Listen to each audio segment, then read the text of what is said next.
کہ جس شخص نے ایک فرض روزہ چھوڑ دیا پھر قیامت تک اس کی قضا میں نفل روزے رکھتا رہا تو ایک روزے کا یہ سارے روزے بدلہ نہیں ہو سکتے۔ ایک نماز چھوڑ دی اور پھر اس کی قضا میں قیامت تک نفل پڑھتا رہا تو فرض نماز کی ایک رکعت کے ایک سجدے کے برابر بھی نہیں ہے۔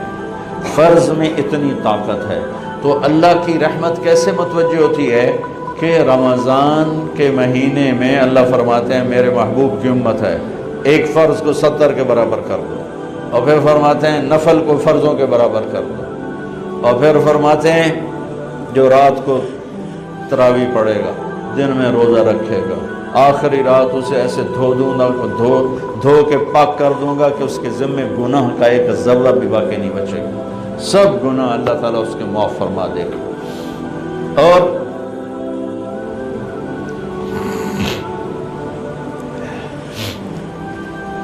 میرے نبی نے فرمایا من صام رمضان ایمانا و احتسابا، دوسری بھی من قام رمضان ایمانا و احتسابا، جس نے روزہ رکھا اللہ کی رضا کے لیے، جس نے تراویح پڑھی اللہ کی رضا کے لیے، اس کے پچھلی زندگی کے سارے گناہ اللہ معاف فرما دیتا ہے۔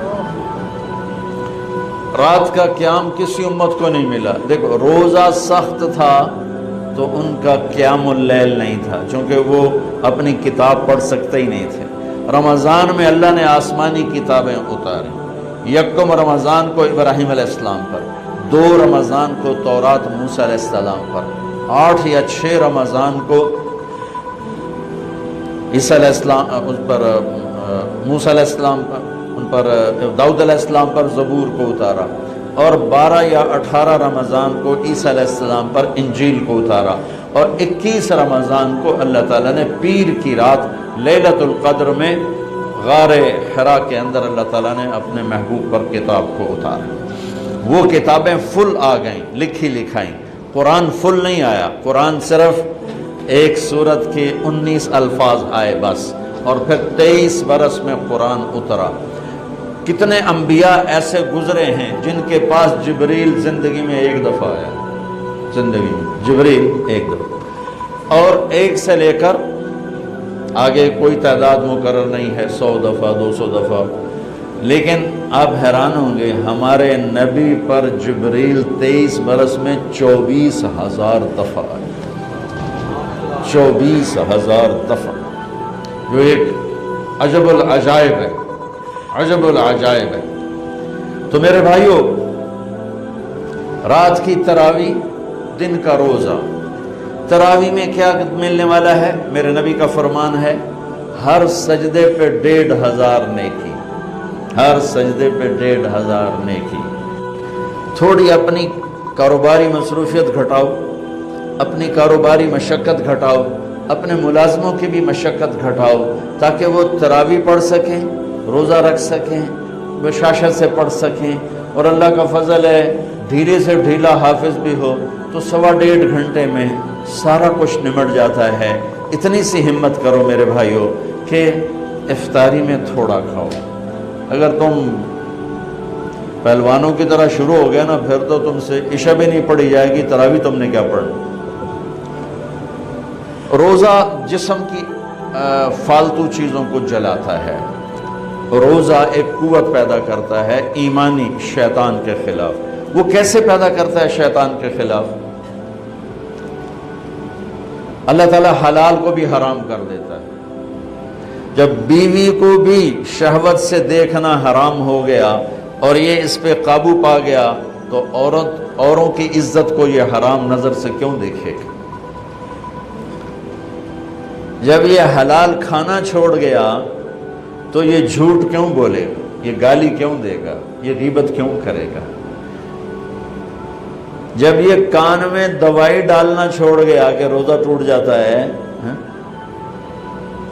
تو یہ اوروں کی غیبت کیوں سنے گا، اوروں کی برائی کیوں سنے گا؟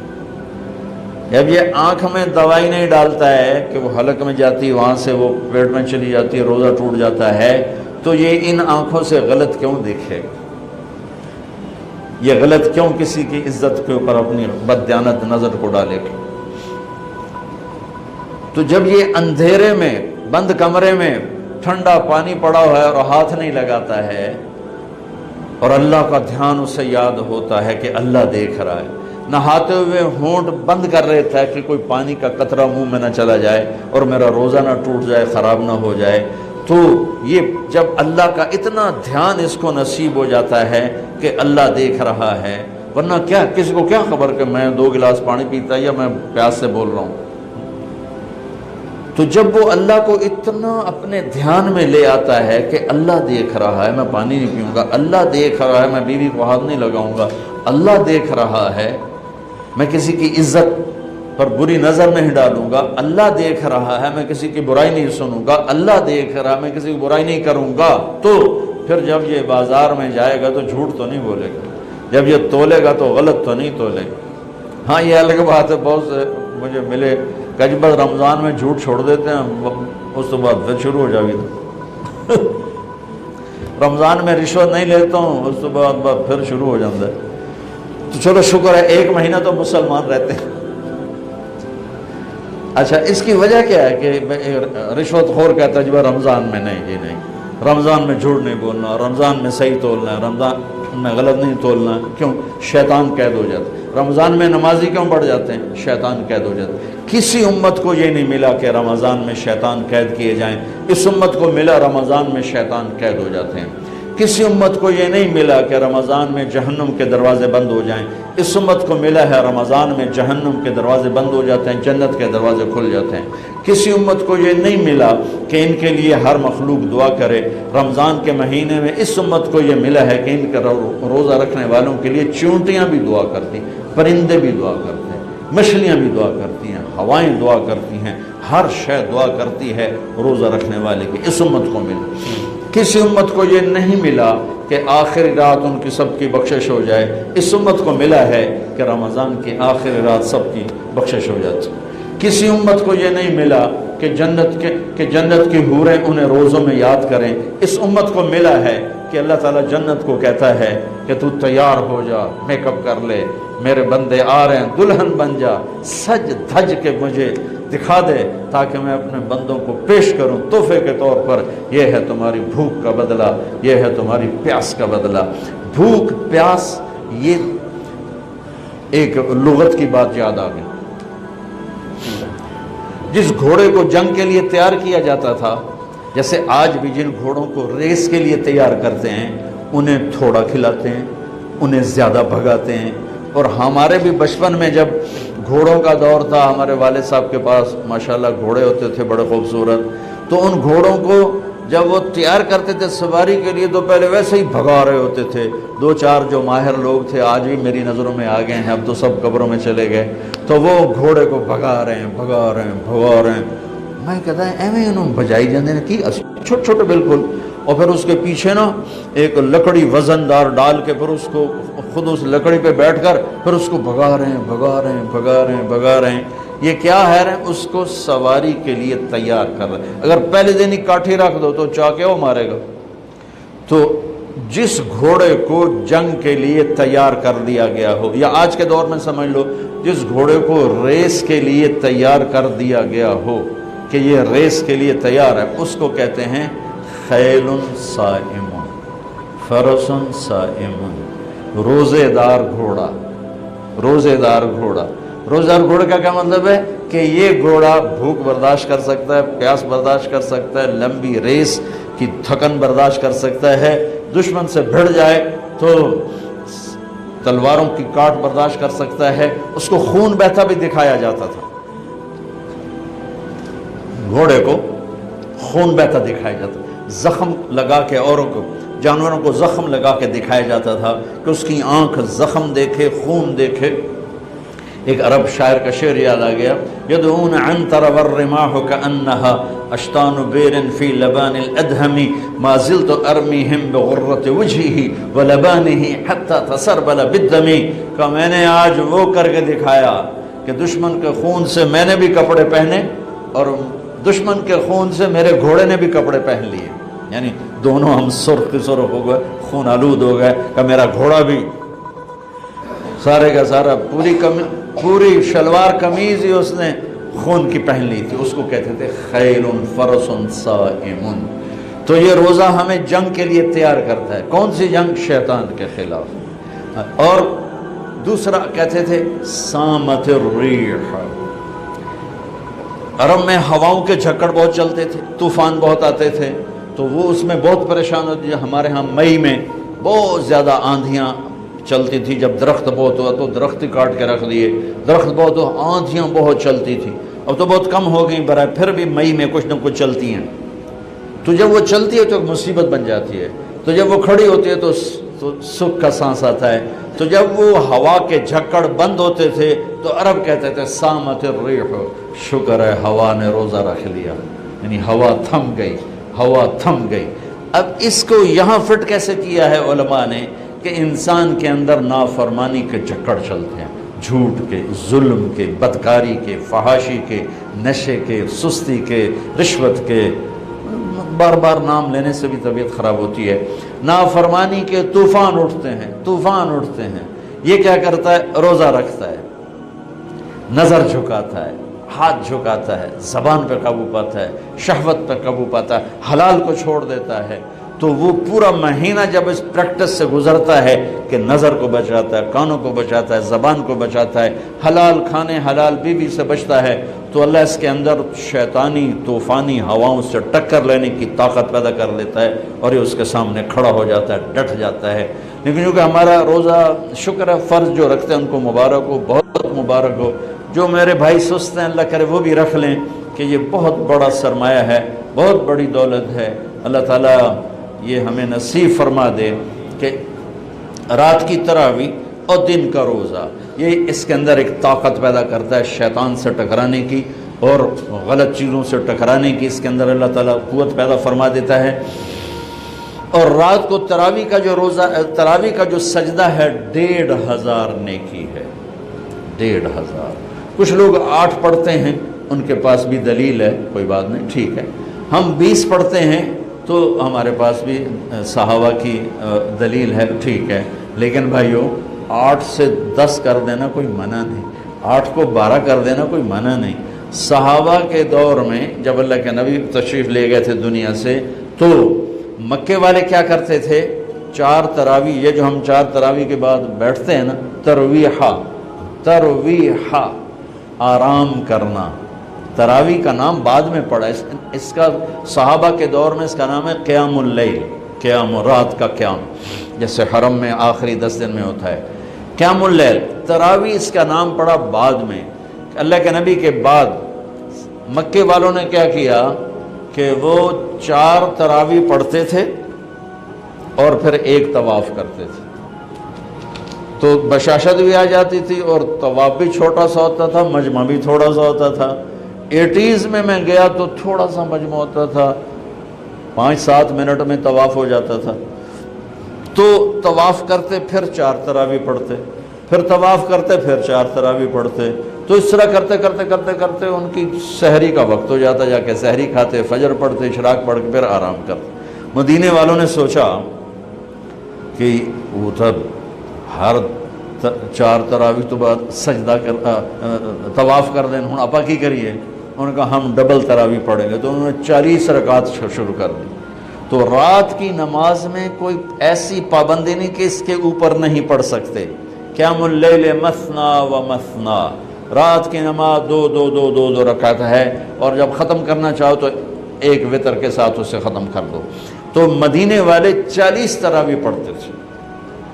شیخ عطیہ سالم رحمۃ اللہ علیہ مدینہ کے بہت بڑی ہستی تھے، اور ان کا مسجد نبوی کے اندر درس ہوتا تھا، اور مجھے ان سے فائدہ اٹھانے کا موقع ملا کہ میں جب حج پہ جاتا تھا پہلے تو 1 مہینہ تقریباً مدینے میں قیام ہوتا تھا، تو روز میں ان کے درس میں جا کے بیٹھتا تھا، جب کہیں میرا کوئی بیان طے نہ ہوتا تھا، تو وہ علم کا ایک بہتا ہوا دریا تھے، اللہ ان کے درجے بلند فرمائے، اور بہت عجب خزانے ان سے ملے جھولی بھرنے کے لیے۔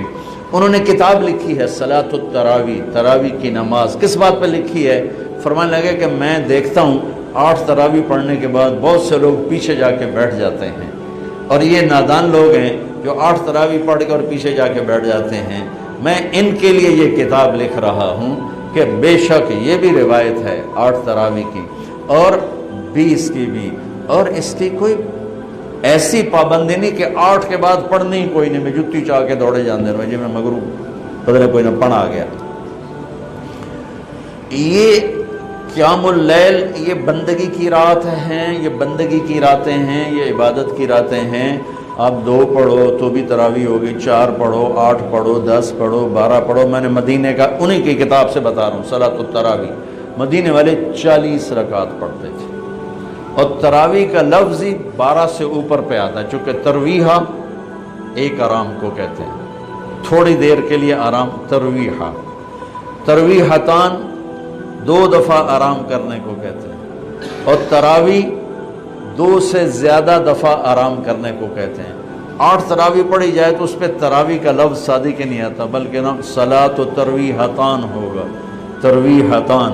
وہ 12 پڑھیں گے تو تراویح کا لفظ اس پر صادق آئے گا کہ 3 دفعہ آرام کرنے کو تراویح کہتے ہیں۔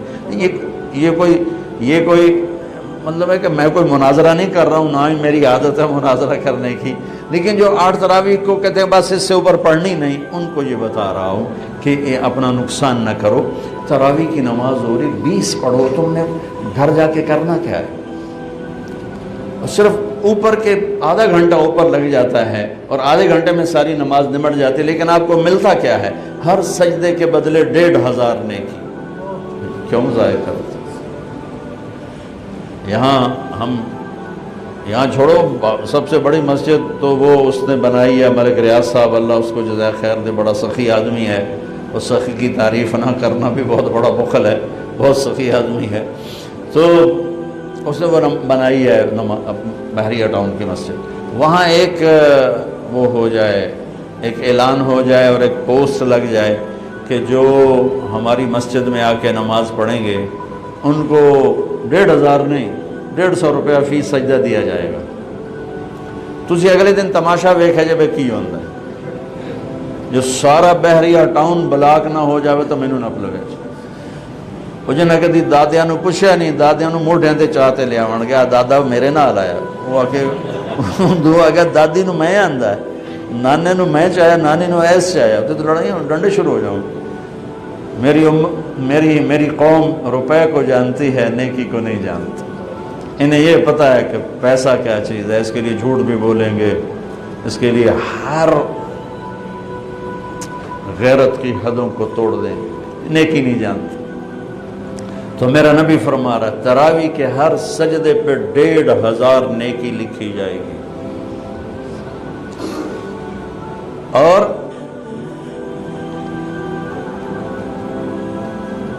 تراویح کے ہر سجدے پر جنت میں ایک گھر ملے گا جس کے 60,000 سونے چاندی کے دروازے ہوں گے۔ جس گھر دے 60,000 بو وہ تو فیصلہ آباد تو ہی بڑا ہوئے گا، اور ہر تراویح کے سجدے کے بدلے میں ایک درخت لگے گا جنت میں جس کے نیچے 100 سال عربی گھوڑا دوڑ سکے۔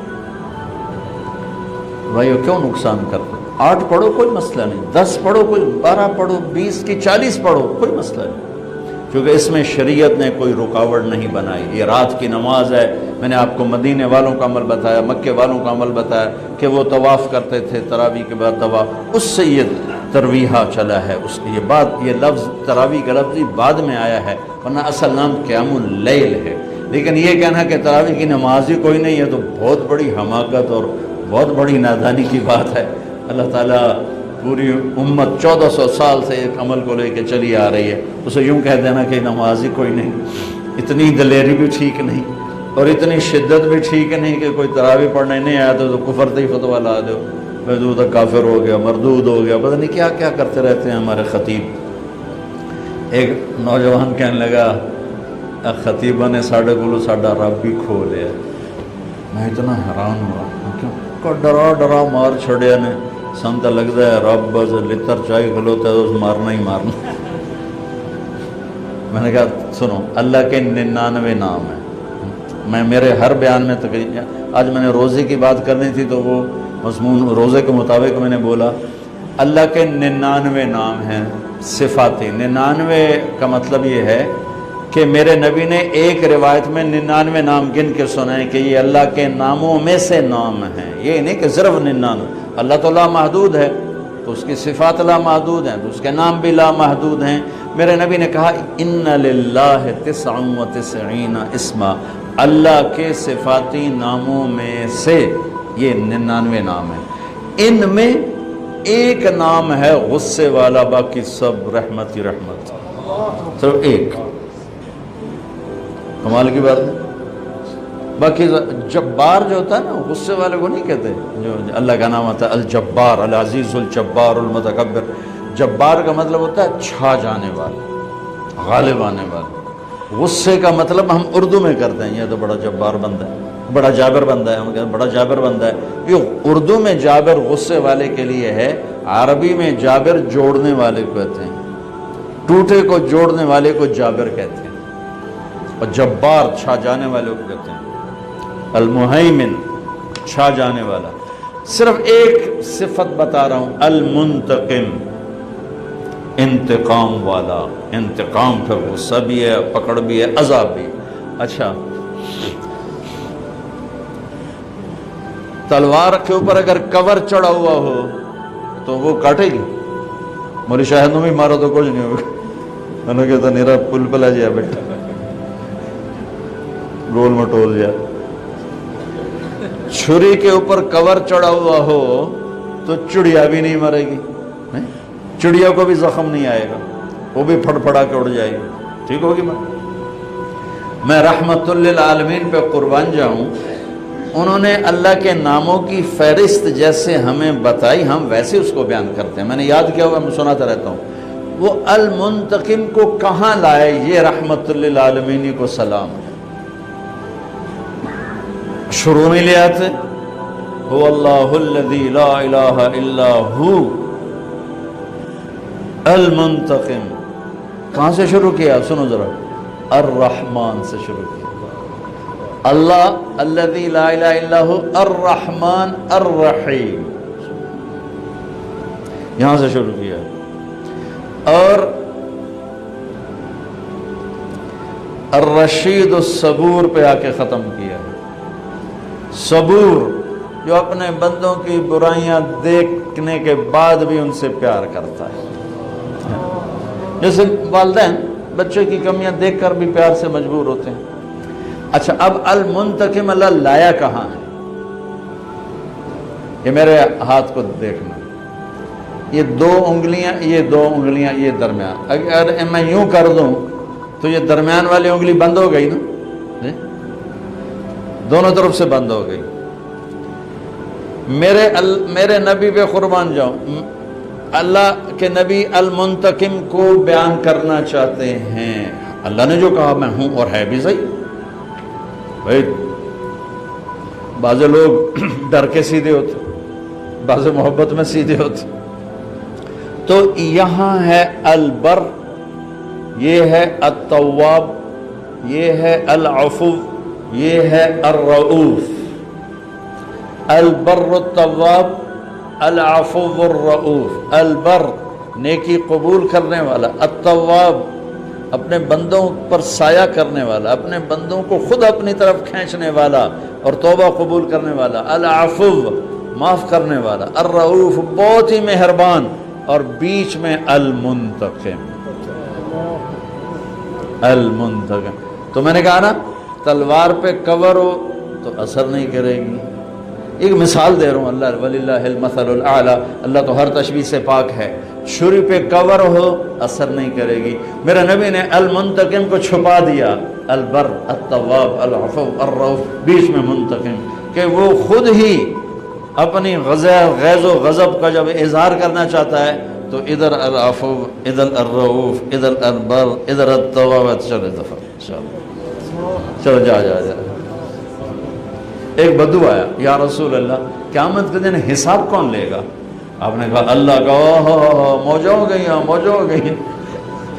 آپ نے کہا کیڑی گل دیاں موجاں کہ سخی بادشاہ نپ کے بھی چھڑ دیندا ہوندا ان الکریم اذا قدر عفا ان الکریم اذا قدر عفا سخی بادشاہ نپ کے بھی چھڑ دیندا ہے تو ایڈا بڑا بادشاہ ہے۔ تو بھائیو کچھ چیزیں آ گئیں، کچھ ابھی رمضان چلنا ہے، اعتکاف بھی رہ گیا ہے، صدقہ فطر بھی رہ گیا ہے، رمضان کے اعمال بھی رہ گئے ہیں۔ میں نے صرف روزے کو تھوڑا سا ہائی لائٹ کرنے کی کوشش کی۔ کوشش فرمائیں ہمارے روزے قبول ہوں، اور اس میں جو چیزیں اللہ کو پسند ہیں وہ کرتے جائیں گے تو انشاءاللہ روزہ قبول ہو جائے گا۔ تراویح کا اہتمام فرمائیں، تہجد کا اہتمام فرمائیں، بہت آسان ہے، کھانا کنٹرول میں رکھیں۔ جو اس پر افطاری پہ جو تباہی مچاتے ہیں نا، اگر وہ چھوڑ دیں تو پھر کوئی مسئلہ نہیں، تراویح پڑھنا بھی، تہجد پڑھنا بھی۔ ہلکا سا کھائیں، تھوڑا سا کھائیں، کوئی فروٹ لے لیں، کوئی پکوڑا لے لیں، کوئی ایک آدھ کھجور لے لیں، 1 گلاس 1.5 گلاس سادہ پانی ٹھنڈا نہ ہو وہ پی لیں، اور نماز پڑھ کے چائے پی لیں، اور عشاء پڑھ کے تراویح پڑھ کے جو مرضی کھانا ہے کھا لیں، تو پھر انشاءاللہ آسان ہوگا۔ لیکن جو حال ہوتا ہے سموسیاں دا پکوڑیاں دا، وہ تو نماز نہیں کسی پڑھنی، تراویح کہیں پڑھنی، اٹھے نالے کھول کے ڈٹھے پائے ہوں۔ چلو سنتیں ادا کرو۔